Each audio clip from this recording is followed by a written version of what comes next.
Welcome, boys. Week 5 here. Another Thursday. Power rankings. Busy as shit, standing in a carpet warehouse.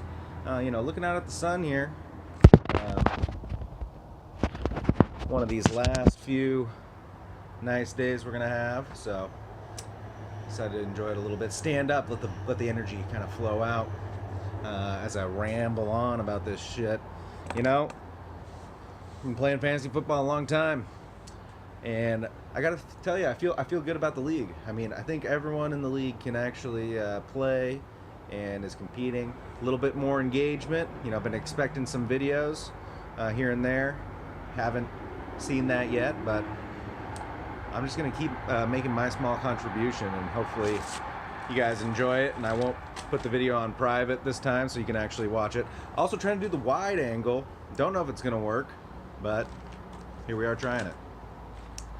Anyway, I'm just going to throw last week's rankings up on the screen here so we can see where everyone was at. I know Chapin was at number 1, but the rest of it I'm just winging and I can't remember. Anyway, now that that's done, let's get into this week 5. Starting at the bottom as we always do. And no surprise here, he's been at the bottom for a minute now. The former champion, reigning for now. Well, at least you got your one chip. You're like Dirk Nowitzki out there, 2011, just getting that one championship, and that was enough for you, apparently, because essentially giving up on the season at 0-4. I would start putting bubble wrap around that trophy, because you're going to be having to send it out here pretty soon. 0-4 is just not where you plan to be. Maybe it's time to make some trades of your top players that maybe you took in the first couple rounds to get some keeper value. I don't know if that's really an option for you, but that's just what I'm thinking. You finally are getting some guys back. Jeffrey's back. Freeman's playing this week, it looks like. Hopefully they can lead you to like a feel-good win and at least get you out of the donut zone. Because you don't want to go 0-13, because if you go 0-13, we might have to kick you out of the league. I don't have that kind of power. It's democracy over here, but don't go 0-13. That's bad. Number 11. Well, I gotta say, there's a lot of parity. The last two champions are both here at the bottom of the rankings. Sean, 1-3, lost 3 in a row. Not what you're looking for. Got Ingram coming back this week finally. He's been out for 4 weeks doing the roids and all that stuff. So he should help you out. I don't know how many carries he's going to steal from Kamara at this point. I mean, Kamara looks like the greatest running back of all time through 4 weeks. Wide receiver continues to be an adventure for you. Maybe if you accept reasonable trade offers, your stuff would improve. Juju and... I can't even remember. Juju and Evans and Hopkins for one running back. You gotta be out of your mind, and the running back's not even in the top 10 in scoring. Crazy. Number 10, Marcus, 1-3. He's lost 2 in a row here. Watching at the casino hasn't really been working out for you, Marcus. Need you more focused. Less on parlays, more on fantasy. We both got our ass kicked in the parlays that we laid last week. But, that's just losing in fantasy hurts even worse. We both lost. I feel your pain. Let's see. Got Mahomes. Definitely got Mahomes going for him. Your tight end got hurt last week, and I don't see a replacement for him. So some roster management issues going on. I don't know if you're busy or what, but I'd be interested to see who you decide to pull out of your ass for that position, because it's dark down there on the tight end waiver wire, gotta say. You have the lowest points in the league. I think all season you've been playing for next season anyway, so I can't wait to get off the snide and beat the crap out of your train wreck team this week. But if you had one more loss, you'd definitely be at the bottom. Number 9, Shrives, 2-2. He's lost 2 in a row. Started 2-0, now gone 0-2 the last 2 weeks. He had a baby this week. Congratulations. Magnus is in the world. So congratulations on that. But in fantasy, there's no time for babies or for sentimentality or anything like that. We just want to beat the shit out of you every week, which is what whoever you played last week did. No, they beat the crap out of you. We played some terrible golf together last weekend, but not as terrible as T.Y. Hilton's clavicle looks. He crumpled down on the ground there. I don't know if he's going to be playing anytime soon, which is a big blow for your team. He was your number one receiver out there. Gurley still going to put up points, but where are you going to get enough points to win games here? Still, you do have the highest points against, which you would think would regress to the mean over time, but for now it's not looking too good for you at 2-2, the lowest of the 2-2 teams. Second of the 2-2 teams, this team also lost, is my team. Made a trade this week, brought in Cooks for Lewis and Kupp, and I also got Aaron Jones. It's a bench trade for me. I mean, Kupp, I wasn't playing him, even though he was a top 10 guy. That's probably why I'm 2-2. But he's more of a possession guy. I like Cooks for the big plays, touchdowns, get me points. So throwing Cooks in the lineup this week, leaving Aaron Jones on the bench, barring some kind of last-minute injury replacement. Hopefully Jones can emerge and be a number one guy and beat out those other guys in Green Bay.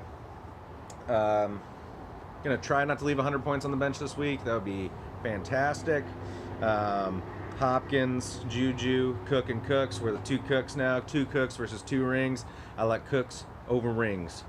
So Aaron's been playing in practice, so he should be getting healthier. So hopefully we can get some wins, especially this week against Marcus. His team's terrible. I like how you can see the palette here. It's kind of an interesting effect. It's like I'm at the desk. Too close. Number 7, Andrew Goodrow. 2-2. He won this week. Put a whooping on Sean. Sean's, down at the bottom, one of the bottom dwellers of the league. He only had 78 points, so, it was pretty easy to beat him. But Goodrow did have the 3rd highest score of the week. He's moving up the overall scoring charts. Not much to say. He's a middle of the pack team. We're right in the middle of the rankings. He's got a high upside team, though. I know I like Saquon. Don't really like Demaryius Thomas. He's been a mess all week, but he's got Wentz back. I just like the way his team's put together. He's got Ertz. He could definitely make a run from 2-2 here. He's in a fine position, and I just like the construction of his team. Tough matchup this week, though, with the giant killer Tom Knowlton. So that'll be a good game to watch. I wish we had a salary cap confidential to talk about matchups, since I don't do that. Okay, number 6. We got Drew Spoo, Frank Gore's thick neck. He's won 2 in a row. He's on a 2-game winning streak here. He's rising from league obscurity last year, which was his first year in the league. He wasn't really involved, but he's humbly respectable now. Moving up, just past the quarter pole of year 2. He's right in the middle of the pack. Spanked me last week. He had Cousins' 40 points on the bench and still beat me. Hunt is definitely rounding into form. He looked great last week, just pounding it. Marshawn Lynch apparently has a new lease on life. He's got to play angry out there, score touchdowns, and dominate. Plus, he's got a cupcake matchup this week. He's either Sean or Nick. I can't remember. One of the 2. Number 5, Newgard. He's 1-1, 2-2. Laid the wood on Paul Shrives this week. Baby beat down. Magnus is super pissed about it. Shepard continues to surprise me. I can't believe at how many points he's getting. I've had him on my team before. He's a mess. Kupp into the mix. At least should be neutral versus Cooks. And then Lewis, I think for him, is going to be an upside because his running backs are, a little bit sketchy. He's a good high floor guy. He's going to get the volume. I just don't see the high upside. We'll see if Nyheim Hines can repeat his performance, but that backfield's just such a mess. I just don't know how it's going to play out. I mean, Mac is still out, so you could see Himes having a big role, but we'll see what happens tonight. Number 4, Paul Shannon, 3-1. He's won 3 in a row. This is the first of our leaders here. We got 4 teams at 3-1. They're all pretty close. Paul posted 130 last week, which was like the lowest of the highest tier.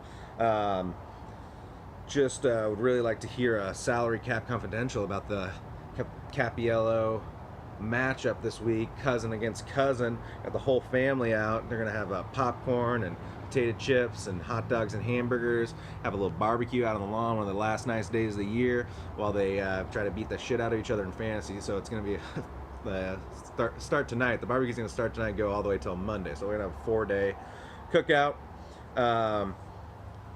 Tony's favored by 10. Paul has no defense in the game. It looks very close. Can't wait for the Skins throwing to Chris Thompson while losing, and the Pats throwing to Josh Gordon tonight. Antonio Brown's getting pissed at his teammates because Juju's getting too many balls, while Matt Breida is celebrating the demise of his own team because it's making him a number 1 back. Hell, let's just move right into number 3 here, Tony. These teams are neck and neck. I love this matchup this week. Both new and old Capiellos, if you know what I mean. Everyone's going to be holding their breath. Let's see. Yeah, it's going to be Monday night. Which Redskins pass catcher is going to get enough points? Will Josh Jordan Reed make it to the game? I mean, he's still got 3 days to get hurt. So, but that Chris Thompson, I'm guessing they're going to be losing. I think they're playing New Orleans. So they're going to be tossing it to him, check down city.